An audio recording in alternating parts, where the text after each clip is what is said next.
Hey all, this is Palak Narang Standing MBBS and welcome to my YouTube channel.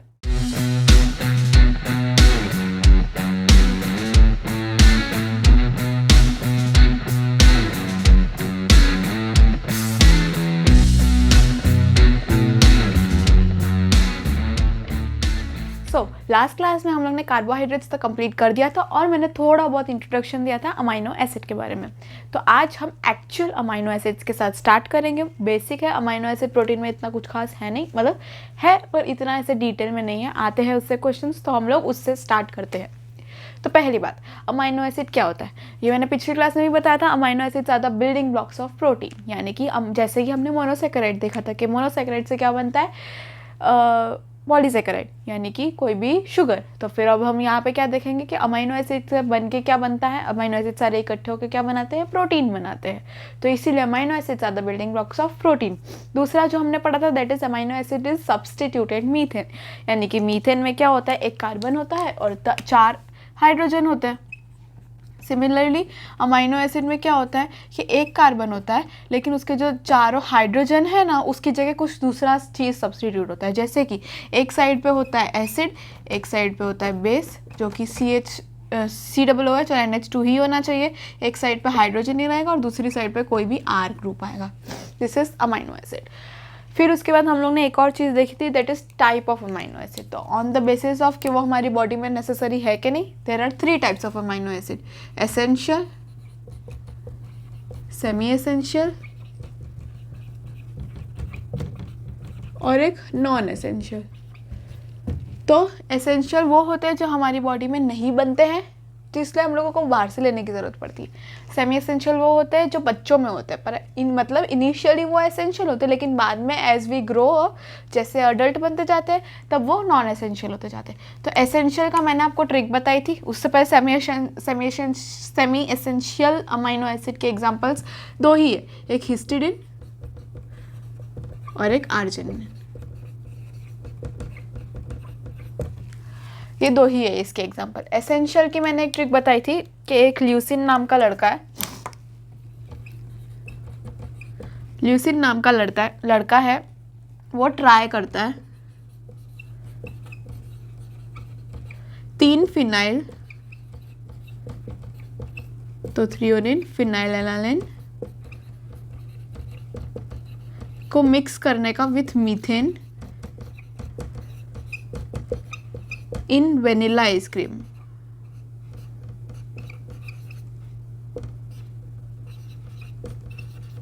लेकिन बाद में उसको ice cream क्या करनी पड़ती है, फेंकनी पड़ती है, इसलिए लाइसिन करनी पड़ती है, लाइस करनी पड़ती है। तो ये है एसेंशियल, सेमी एसेंशियल और non essential. Similarly amino acid are also classified as neutral,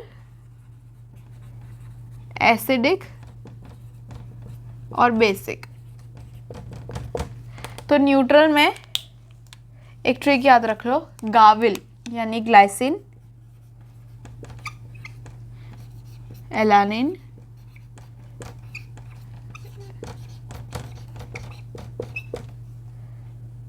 valine,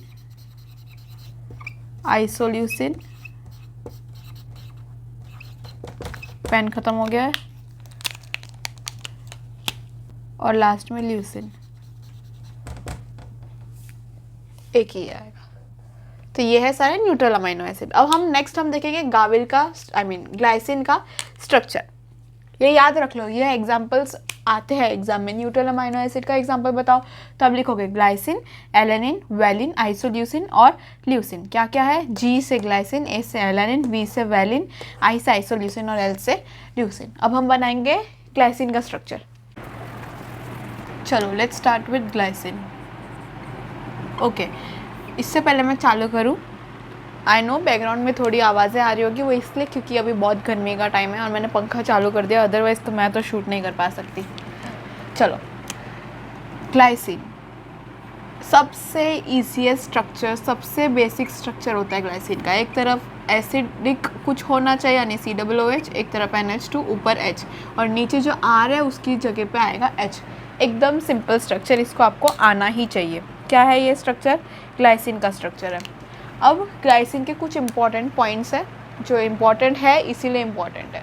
तो वो याद रखना है आपको और लिखने भी है। तो लिखो, सबसे पहली बात, all amino acids are levo rotatory.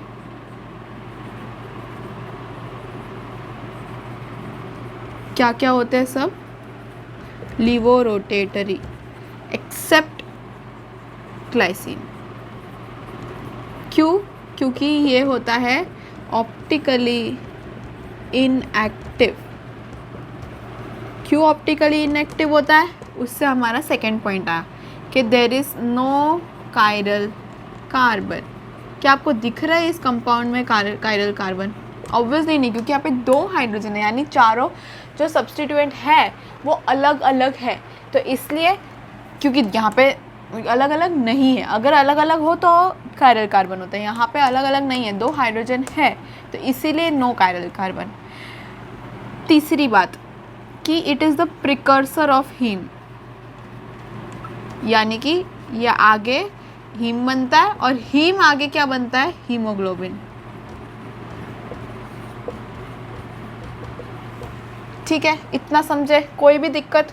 सबसे पहली बात तो ये सारे अमाइनो एसिड लीवो रोटेटरी होते हैं एक्सेप्ट ग्लाइसिन, क्योंकि ग्लाइसिन क्या होता है? Optically inactive. इसमें कोई कायरल कार्बन नहीं होता, क्योंकि ऑब्वियसली चारों अलग अलग होने चाहिए कायरल कार्बन के लिए। तीसरा, this is the precursor of haem, और haem is the precursor of haemoglobin. और चौथी बात तो मैंने बताई दी, it is the simplest amino acid. ये खत्म होता है हमारा ग्लाइसिन। अगला हम बढ़ते हैं, क्या था ग्लाइसिन के बाद? ए से एलानिन। एलानिन का स्ट्रक्चर में कुछ खास डिफरेंस नहीं है, एक छोटा सा डिफरेंस है। देखो, कार्बन ठीक है, एक तरफ COOH होना चाहिए, एक तरफ NH2 होना चाहिए, एक तरफ हाइड्रोजन होना चाहिए, सिंपल। अब ये सिंपलेस्ट है जिसमें H है, इससे थोड़ा आगे जाएंगे तो क्या आएगा? CH3। बस, कुछ चेंज नहीं है, सिर्फ इतना सा चेंज है। इसमें अब आपको क्या याद रखना है? It is the precursor of vitamin B5 and coenzyme A. Coenzyme A को COA लिखते हैं। ये आपको आगे प्लांट फिजियो में समझ में आएगा, उसमें भी होता है, और आगे इन जनरल भी समझ में आएगा। तो मैंने अभी तक कितने बताए आपको? 2, glycine, alanine. Glycine is the simplest amino acid. Usually क्या, सारे ही अमाइनो एसिड लीवो रोटेटरी होते हैं एक्सेप्ट ग्लाइसिन, जो कि क्या होता है? Optically inactive. क्यों? क्योंकि उसके अंदर कायरल कार्बन ही नहीं है। This brings us to our second point कि उसके अंदर कायरल कार्बन नहीं है। तीसरी बात क्या लिखी है? कि ये प्रिकर्सर है हीम का, और हीम किसका प्रिकर्सर है? Precursor of haemoglobin. Secondly alanine, उसकी स्ट्रक्चर में H की जगह सिंपली हमको CH3 डालना है, और फिर ये इसका एक पॉइंट है कि it is the precursor of vitamin B5 and coenzyme A. अगला हम जो आगे के 3 थे, एक ये ग्लाइसिन एलानिन हो गया, अब आइसोल्यूसिन, ल्यूसिन और एक वेलिन, ये 3 बाकी हम तीनों के स्ट्रक्चर पढ़ेंगे। ये क्यों पढ़ेंगे? क्योंकि ये आपकी बुक में दिए हुए, NCERT में दिए हुए, इसलिए पढ़ेंगे, तो आपको ये याद रहने चाहिए। चलो, तो हमने क्या पढ़ा अभी तक? ग्लाइसिन पढ़ा, जिसका क्या है स्ट्रक्चर? जिसका स्ट्रक्चर है कुछ इस तरीके का कि एक साइड पे हाइड्रोजन। दूसरा हमने क्या पढ़ा? एलानिन पढ़ा। एलानिन के स्ट्रक्चर में क्या चेंज है? कुछ खास नहीं, बस जहाँ पर नीचे H था उसकी जगह अब नीचे CH3 होगा, Ga हो गया। अब हम करेंगे V इज़ वेलिन। वेलिन का स्ट्रक्चर कैसा होता है? सिमिलर, ऊपर H, राइट साइड में COOH और लेफ्ट साइड में NH2। चेंज कहाँ पे होगा? सिर्फ नीचे R की जगह पे। यहाँ पे R की जगह पे क्या आएगा वो मैं बताती हूँ क्या आएगा। देखो, वेलिन किससे चालू होता है? V से, तो यहाँ पर भी R की जगह पे क्या आना चाहिए? V। अब R की जगह पे V, ये कैसे? तो वो ऐसा आएगा, देखो, इधर एक C होगा, इधर एक C होगा, इधर एक C होगा, ऐसे आएगा। ये V बना, इसलिए वेलिन के स्ट्रक्चर में R की जगह पे ऐसा V जैसा दिखता है। अगला एक बचा आइसोल्यूसिन और एक बचा ल्यूसिन। सेम, इसमें भी कुछ नहीं, इधर I है तो I दिखना चाहिए, इधर L है तो L दिखना चाहिए, कुछ नहीं, बाकी सेम स्ट्रक्चर बनाओ जैसे हम लोग हमेशा अमाइनो एसिड का बनाएंगे, वैसा स्ट्रक्चर बना दो दोनों में। पहले बना दिया, कोई नहीं, बना लो। फिर उसके बाद आखिरी में क्या करना है, हमको इसकी जगह आई पुट करना है। अब मैं जो बनाऊंगी हो सकता है वो आई नहीं दिखे, जो क्या एग्जैक्टली नहीं दिख रहा है, पर हम उसको मान लेंगे कि वो आई है, क्योंकि हम लोगों को ये आगे बनाना ज़रूरी है ना।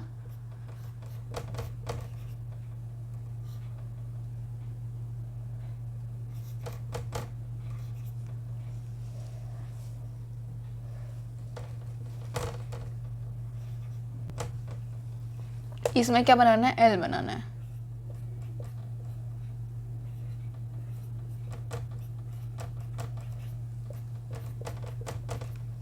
कैसे बनाइए, ये देखो, ये आई है हमारा, ये एल है हमारा। तो ये बन गए हमारे सारे न्यूट्रल अमाइनो एसिड के स्ट्रक्चर जो आपको याद रखने हैं। ग्लाइसिन में सिर्फ H आएगा, एलेनिन में CH3, वेलिन में सिर्फ V शेप बनेगा, आइसोल्यूसिन में I शेप बनेगा और ल्यूसिन में L बनेगा दोनों साइड पे। सिंपल, इजी, कुछ नहीं करना। अब मैं आपको एक चीज़ बताती हूँ कि फॉर एन एग्जांपल एक अमाइनो एसिड है,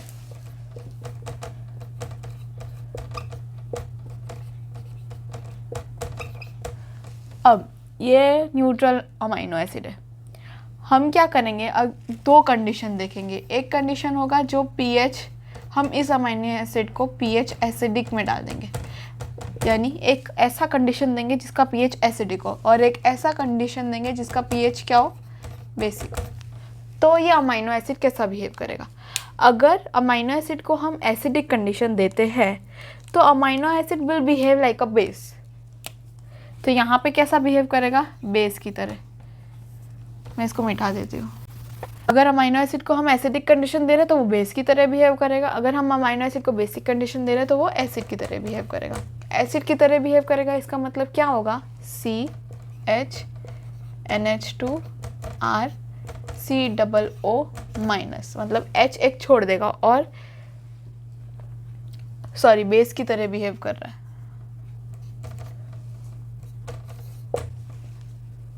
तो यहाँ पे प्लस आएगा, क्यों, क्योंकि वो अपने लोन पेयर जो है, नाइट्रोजन के पास लोन पेयर होते हैं,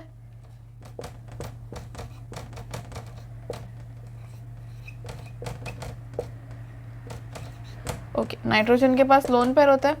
हमने क्या किया, सबसे पहला तो इसको एसिडिक कंडीशन में रख दिया। एसिडिक कंडीशन में रखा, इसका मतलब उसको कैसा बिहेव करना है, बेस की तरह बिहेव करना है। और बेस की तरह कब बिहेव करेगा, जब इस पे चार्ज कैसा होगा, पॉजिटिव चार्ज होगा।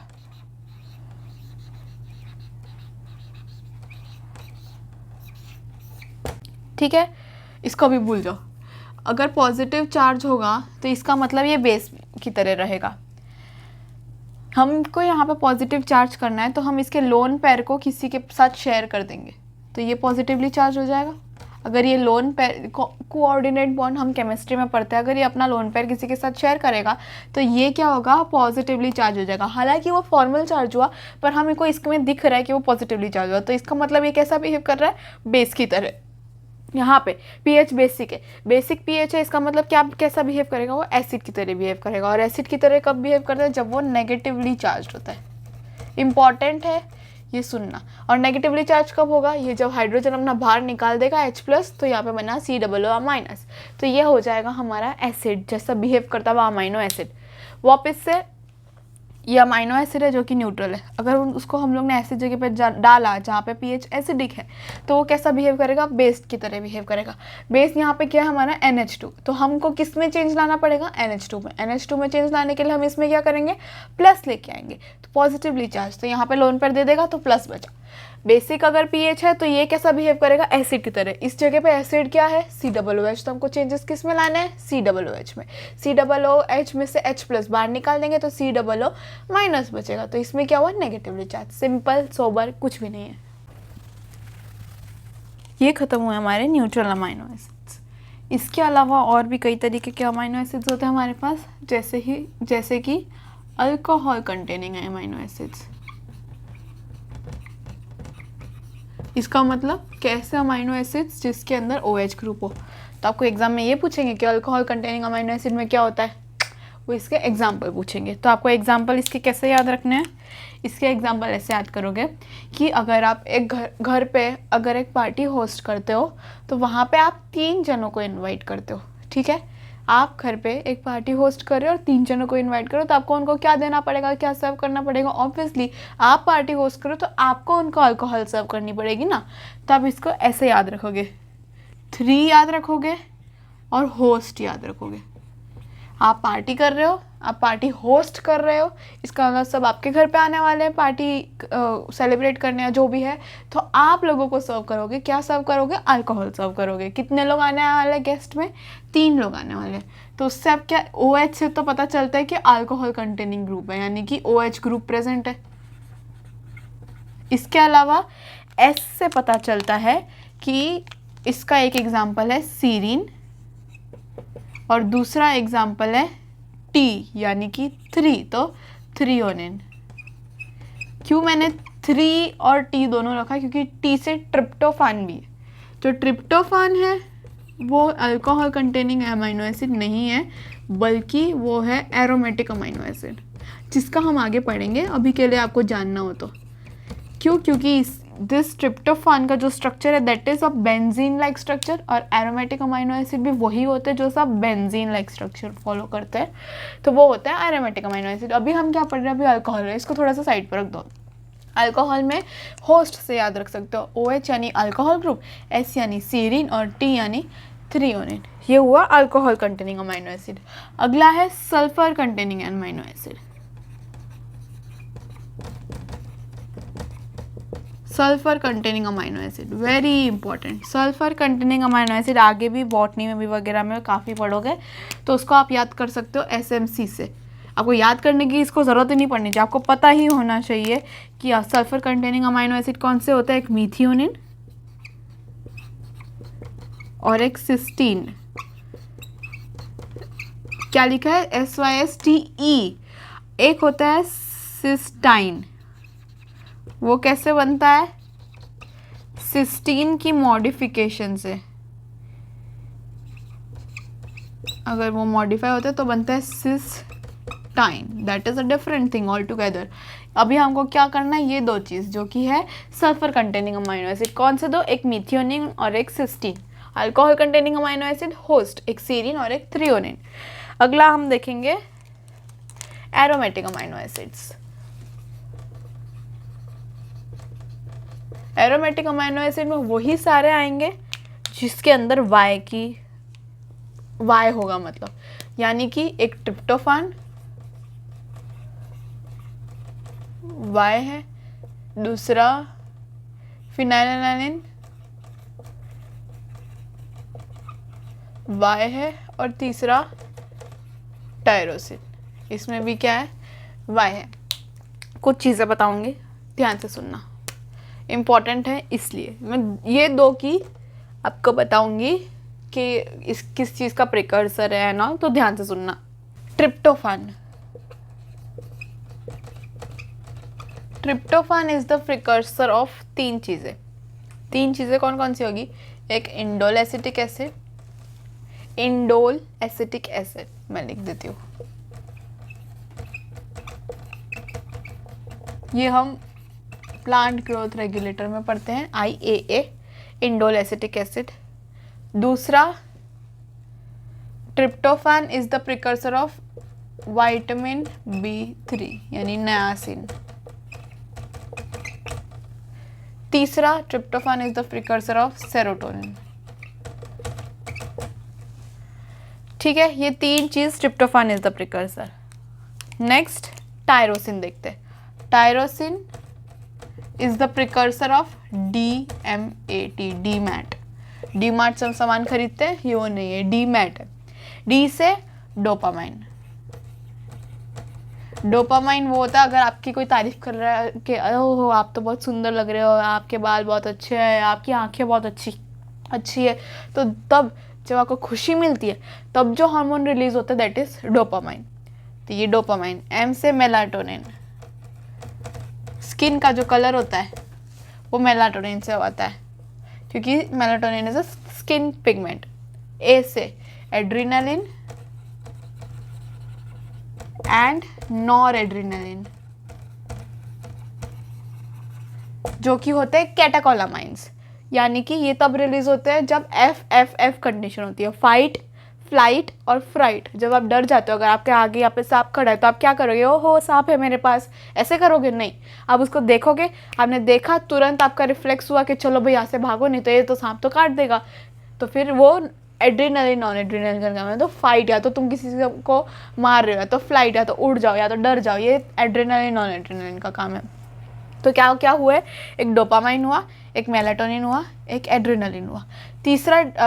चौथा जो है वो टी से है थायरॉक्सिन, यानी कि वो थायराइड हार्मोन है। यहाँ पे सेरोटोनिन था, यहाँ पे डोपामाइन है, ये याद रखना। ऊपर नायासिन आया ये और नीचे बाकी के डीमेट के सारे। ओके, तो एक आखिरी चीज़ बचती है, that is imine containing amino acid. Imine containing amino acid मतलब कि ऐसे अमाइनो एसिड जिसमें NH ग्रुप हो। क्या ग्रुप हो, NH ग्रुप हो। तो उसका एग्जाम्पल है प्रोलिन। ये सिर्फ प्रो लोगों को याद रहता है, प्रोलिन। क्यों? क्योंकि इसका एक ही एग्जाम्पल है, बाकी सबके फिर भी 2-2, 3-3, 4-4 एग्जाम्पल है, 3-3, लेकिन इमाइन का सिर्फ एक ही एग्जाम्पल है, प्रोलिन। तो सिर्फ जो प्रो लोग होंगे ना, जिनकी 720 में से 720 मार्क्स आ रहे होंगे, उन्हीं लोगों को ये इमाइन याद रहेगा। ठीक है, आम लोगों को भी याद रहता है। तो वापस एक बार रिवाइज करते हैं। अल्कोहल कंटेनिंग अमाइनो एसिड में क्या आएगी, दो चीज़, HOST होस्ट, HO यानी अल्कोहल, S से सीरीन और T से थ्रियोनिन, यानी कि 3 होस्ट है हमारे पास, 3 गेस्ट है, sorry. Sulphur containing amino acid 2, methionine and cysteine. Cysteine methionine याद रखना, या तो CM से भी याद रख सकते हो, chief minister. Aromatic amino acid वो सब आएंगे जिसके अंदर Y होगा, यानी कि tryptophan, phenylalanine, tyrosine. Tryptophan is the precursor of indole acetic acid, IAA, niacin and serotonin. Tyrosine किसका प्रिकर्सर है, डीमेट का। D से डोपामाइन, M से मेलाटोनिन, मेलानिन है, A से एड्रीनलिन और T से थायरोक्सिन। इमाइन का एग्जाम्पल इज प्रोलिन। चलो अमाइनो एसिड में नेक्स्ट टॉपिक हम पढ़ेंगे। फिर हमने क्या किया, अमाइनो एसिड लिया, उसको 3 तरीके के pH में डाल दिया। कौन कौन से pH में, अभी मैंने आपको पढ़ाया था, वापस पढ़ाऊंगी, क्योंकि अभी बहुत इंपॉर्टेंट एक कॉन्सेप्ट आने वाला है जिसको आपको समझना पड़ेगा। ये बहुत बड़ी बड़ी लाइंस बन गई है, फिर जगह नहीं बचेगी। चलो 3 हम केसेस लेंगे, 3 हम कंडीशंस लेंगे, 3 हम जो भी लेंगे, आपको जो बोलना है बोल सकते हो। एक होगा pH हमारा एसिडिक, एक होगा pH हमारा बेसिक। तो इसमें हमको क्या करना है, एक होगा pH हमारा, मैं आपको बाद में बताऊंगी, सस्पेंस। चलो, अगर pH हमारा एसिडिक है, एक साधारण सा अमाइनो एसिड हमने ले लिया, एक सुंदर सा बच्चा है हमारे पास अमाइनो एसिड का, हमने वो ले लिया। अब हमने उसको डाल दिया pH एसिडिक में, तो हमारा जो अमाइनो एसिड है वो एक बेस की तरह रिएक्ट करेगा। किसकी तरह, बेस की तरह रिएक्ट करेगा। अब एक अमाइनो एसिड को बेस की तरह रिएक्ट करना है तो उसको क्या करना पड़ेगा, उसको अपने अंदर, ये देखो C है, H है, R है, COOH है और NH2 है। तो हम क्या करेंगे, बेस की तरह रिएक्ट करेगा। इसका मतलब क्या, हाइड्रोजन, एक मिनट, एसिड क्या होगा, हाइड्रोजन देता है, एसिड यानी हाइड्रोजन जो देता है H+ देता है। तो अपोजिटली बेस क्या होगा, जो H+ लेगा। तो इसको क्या करना है, इसको बेस की तरह रिएक्ट करना है तो H+ लेना पड़ेगा, कोई भी सॉल्यूशन हो, इन शॉर्ट H+ लेना पड़ेगा। तो अगर H+ ले तो कहाँ ले, यहाँ पे हम भूल रहे हैं कि यहाँ पे एक लोन पेयर है नाइट्रोजन के पास, वो क्या करेगा, H+ ले लेगा। तो अगर वो H+ ले लेगा तो अल्टीमेटली क्या हो जाएगा, ये क्या बन जाएगा, C इधर, H इधर, COOH इधर, R इधर, और इधर बनेगा NH3+। पीछे जब मैंने बताया था शायद NH2+ लिखा था, तो उसको करेक्ट कर लेना। ये कैसा रिएक्ट किया, बेस की तरह। अब हमने उसको pH बेसिक में ही डाल दिया, तो अब किसकी तरह रिएक्ट करेगा, वो एसिड की तरह रिएक्ट करेगा। एसिड यानी उसको H+ देना है। तो आपको क्या लगता है, एक अमाइनो एसिड है, वो कहाँ से H+ दे सकता है, उसके पास कौन सी जगह है जो H+ दे पाएगी, वो देगी यहाँ से। ये COOH इज एसिटिक ग्रुप, तो यहीं से तो H+ निकलेगा। तो अल्टीमेटली क्या बनेगा, इधर H होगा, इधर NH2 ही रहेगा, इधर R हो जाएगा COO-, क्यों? क्योंकि H प्लस बाहर निकल गया। इसका मतलब वो एसिड की तरह बेस कर रहा है इन pH basic medium. pH acidic medium है, बेस की तरह रिएक्ट कर रहा है, जहाँ पे उसने H प्लस लिया तो लोन पेयर तो गया, प्लस NH2 में पॉजिटिव चार्ज आ गया, यानी NH3 प्लस बन गया। अब अगला हम देखेंगे कि pH आइसोइलेक्ट्रिक, ये क्या हुआ? आइसोइलेक्ट्रिक क्या हुआ? इसका मतलब मैं अभी बताती हूँ। देखो, ये है हमारा अमाइनो एसिड, एक तरफ H है, एक तरफ R है, एक तरफ COOH है और एक तरफ NH2 है। तो अब हमारे अमाइनो एसिड भाई साहब बहुत चालाक है, वेरी चालाक। वो क्या करेंगे, यहाँ से H प्लस निकाल दिया तो यहाँ से यहाँ पे आ गया COO-, ठीक है। यहाँ से H प्लस निकाला, यहाँ पे COO- आया, यहाँ पे H प्लस ले लिया इसके पास, तो यहाँ पे क्या आया? NH3 plus. ये दोनों काम इसने एक साथ कर दिए। हमने क्या किया कि अमाइनो एसिड को कोई ऐसे सॉल्यूशन में डाला जिसका pH हम आइसोइलेक्ट्रिक नाम दे रहे हैं, नंबर नहीं, मैं नाम दे रही हूँ कि आइसोइलेक्ट्रिक pH है, उसके अंदर मैंने अमाइनो एसिड को डाला। तो वहाँ पे मैंने देखा, अरे यार यहाँ पे तो नेगेटिव चार्ज भी है, पॉजिटिव चार्ज भी है। इसका मतलब अल्टीमेटली जो अमाइनो एसिड है वो कैसा आ रहा है? यहाँ पे न्यूट्रल आ रहा है। और पेन नहीं चल रहा है। कैसा अमाइनो एसिड आ रहा है? न्यूट्रल अमाइनो एसिड आ रहा है। यहाँ पे कैसा आ रहा है? पॉजिटिव अमाइनो एसिड आ रहा है, यानी कि बेसिक अमाइनो एसिड। यहाँ पे नेगेटिव आ रहा है, यानी कि एसिडिक अमाइनो एसिड। यहाँ पे न्यूट्रल आ रहा है, क्यों? क्योंकि एक ऐसा pH है कि जहाँ पर जो अमाइनो एसिड है वो एक नेगेटिवली चार्ज की तरह भी बिहेव करता है, वो एक पॉजिटिवली चार्ज की तरह बिहेव करता है। मतलब कि वो H प्लस दे भी देता है और H प्लस ले भी देता है। और इसी pH को, जिसमें ये दोनों प्रॉपर्टीज शो होती है, उस pH को हम लोग बोलते हैं आइसोइलेक्ट्रिक pH, जिसका हम अभी नंबर नहीं दे सकते। क्यों? क्योंकि ऑब्वियसली हर अमाइनो एसिड का आइसोइलेक्ट्रिक pH अलग अलग होता है। तो इसका आइसोइलेक्ट्रिक pH कुछ और होगा, दूसरा अमाइनो एसिड का कुछ और होगा, इसलिए हम इस pH को नाम देते हैं आइसोइलेक्ट्रिक pH, जहाँ पर COOH प्लस निकाल देगा और माइनस चार्ज रखेगा, NH2 एक H प्लस ले लेगा और एक प्लस चार्ज रखेगा। तो दोनों चार्ज एक साथ आए और ये जो स्ट्रक्चर है इसको हम लोग बोलते हैं ज्विटर आयन।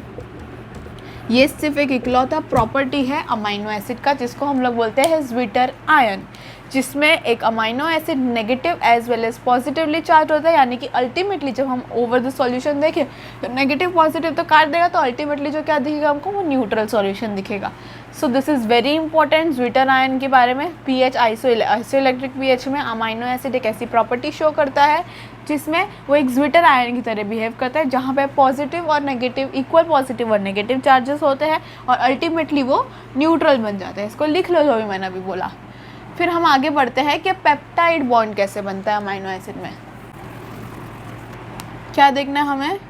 Peptide bond. हम क्या करेंगे, हमारी कन्वीनियंसी के लिए हम हमेशा अमाइनो एसिड को ऐसे ही लिखेंगे जैसे अभी तक मैंने आपको बताया।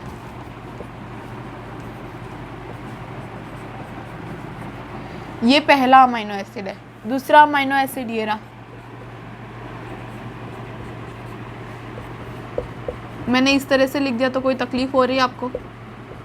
होनी भी नहीं चाहिए। इसको भी थोड़ा चेंज कर देती हूँ। हो रही है कोई भी तकलीफ? अगेन होनी भी नहीं चाहिए। तो अब हमको क्या करना है? पेप्टाइड बॉन्ड बनाना है। जब हम लोग ने ग्लूकोज और वगैरह शुगर में हम लोग ने जब ग्लाइकोसिडिक बॉन्ड बनाया था, तो हम लोग ने एक्चुअली में क्या किया था, 2 मोनोसेकेराइड को लिया था और उसमें से पानी निकाल दिया था, तो वो हमारा बन गया एक ग्लाइकोसिडिक बॉन्ड। हमको सेम चीज़ इसमें करनी है। COOH का OH और NH2 का H लेना है और इसमें से वाटर मॉलिक्यूल्स को बाहर निकाल देना है, बस, और कुछ नहीं करना। मैंने क्या किया कि एक अमाइनो एसिड है, ये दूसरा अमाइनो एसिड, OH मैंने COOH में से लिया। ऑब्वियसली NH2 में तो कोई OH है भी नहीं, तो हम COOH में से OH लेंगे और NH2 में से एक H लेंगे और एक वाटर मॉलिक्यूल को बाहर निकाल देंगे। तो वो स्ट्रक्चर कैसा दिखेगा? इस तरीके का कुछ दिखेगा।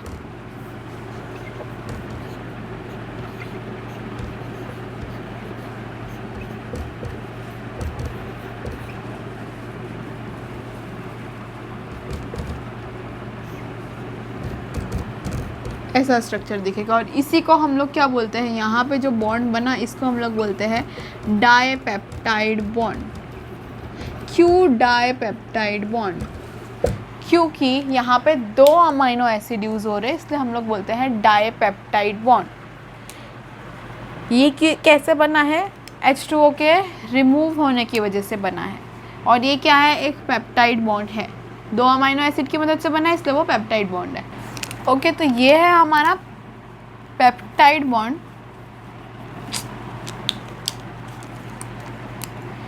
ये है हमारा पेप्टाइड बॉन्ड और इसको हम लोग डाइपेप्टाइड बोलते हैं। मैंने गलती कर दी, देख लो। डाइपेप्टाइड क्यों? क्योंकि 2 अमाइनो एसिड है, लेकिन जो एक बॉन्ड बन रहा है उसको हम लोग पेप्टाइड बॉन्ड बोल रहे हैं। यहाँ पर किससे चालू हो रहा है? नाइट्रोजन से। यहाँ पे किस पे ख़त्म हो रहा है? कार्बन पे। इसलिए मैं बोल रही हूँ कि जैसे ये लिखा है वैसे ही सब जगह लिखना है कि यहाँ पे नाइट्रोजन से स्टार्ट हो रहा है, इसलिए इसको बोलते हैं एन टर्मिनल। हमेशा लेफ्ट साइड में एन टर्मिनल आएगा और राइट साइड में क्या आएगा? C terminal. मैंने क्या किया? पेप्टाइड बॉन्ड बनाना था, एक अमाइनो एसिड लिया, दूसरा अमाइनो एसिड लिया, COOH में से एक OH और NH2 में से एक H निकाल के हाइड्रोजन वाटर मॉलिक्यूल को बाहर रिमूव कर दिया और उस वजह से जो ये पे बॉन्ड बना वो पेप्टाइड बॉन्ड है। और ये जो 2 अमाइनो एसिड है इसलिए इसको हम लोग बोलते हैं डाइपेप्टाइड। बॉन्ड पेप्टाइड है लेकिन अमाइनो एसिड 2 है, इसलिए डाइपेप्टाइड। एक बॉन्ड है तो पेप्टाइड, 2 है तो डाइपेप्टाइड। यहाँ पे लेफ्ट साइड पर नाइट्रोजन है इसलिए इसको एन टर्मिनल बोलते हैं और राइट साइड में सिर्फ कार्बन है इसलिए इसको सी टर्मिनल बोलते हैं। इसलिए हम इसी तरीके से लिखेंगे अमाइनो एसिड को। तो बस यहीं पे मैं ख़त्म करती हूँ अमाइनो एसिड को। आगे हम प्रोटीन्स नेक्स्ट लेक्चर में करेंगे लिपिड्स एंड ऑयल के साथ। आज का लेक्चर हम यहीं कंप्लीट करते हैं। पढ़ लेना इसको, क्वेश्चन सॉल्व कर लेना and thank you for watching. Bye bye.